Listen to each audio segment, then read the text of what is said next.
10वीं क्लास। मैं आपकी हिंदी की टीचर। आज हम करेंगे वाक्य। वाक्य आपने 9th क्लास में भी किए थे। तब हमने कौन से वाक्य किए थे?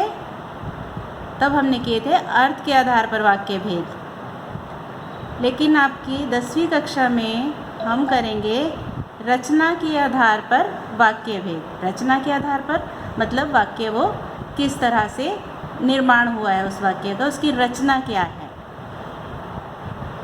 सबसे पहले आप जानते हैं वाक्य किसे कहते हैं। आपको बताया जाता है, पहले भी बताया था, वाक्य क्या होता है? शब्दों के सार्थक समूह को वाक्य कहते हैं। तो आज हमारा टॉपिक ऑनलाइन क्लास का क्या है? वाक्य। रचना के आधार पर वाक्य भेद। वाक्य किसे कहते हैं? एक विचार को पूर्णतः से प्रकट करने वाले क्रमबद्ध सार्थक समूह शब्द को वाक्य कहते हैं। साधारण शब्दों में कैसे कहेंगे? शब्दों के सार्थक समूह को वाक्य कहते हैं। जैसे अशोक पुस्तक पढ़ता है, राम दिल्ली गया है।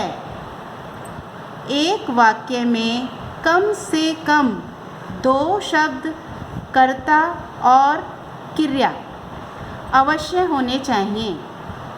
लेकिन वार्तालाप की स्थिति में, वार्तालाप की स्थिति यानी जब हम आपस में बातचीत कर रहे होते हैं, वार्तालाप की स्थिति में कभी कभी एक शब्द भी पूरे वाक्य का काम कर जाता है। जैसे आप कहाँ गए थे? दिल्ली। तो यहाँ दिल्ली एक शब्द है, लेकिन ये एक पूरे वाक्य का काम कर रहा है। एक ही शब्द है पूरे वाक्य में, लेकिन वो पूरा वाक्य कहला रहा है। बीमार कौन है? माता जी। तो समझ आया बच्चे, वाक्य किसे कहते हैं? शब्दों के सार्थक समूह को वाक्य कहते हैं। रचना की दृष्टि से वाक्य भेद। रचना की दृष्टि से वाक्य 3 प्रकार के होते हैं: सरल वाक्य, संयुक्त वाक्य, मिश्र वाक्य। सरल वाक्य कौन से होते हैं?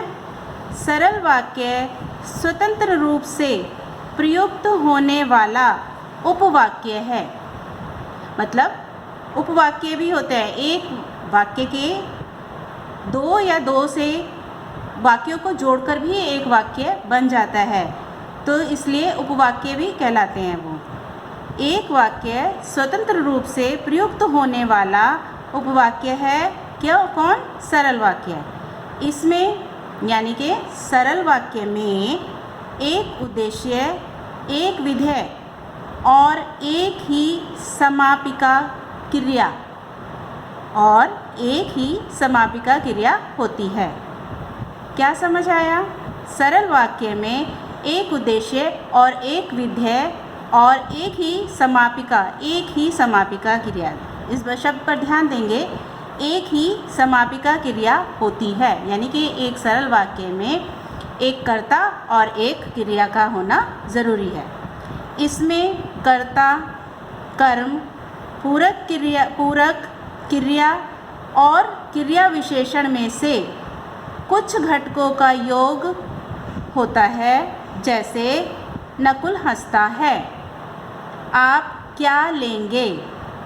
आप खाना खाकर सो जाइए।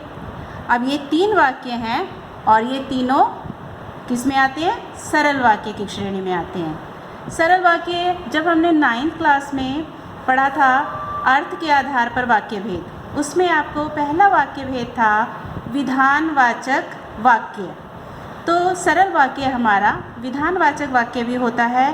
क्यों? क्योंकि इसमें एक उद्देश्य और एक क्रिया होती है, एक कर्ता होता है। उद्देश्य माने करने वाला। तो यहाँ पर नकुल हंसता है,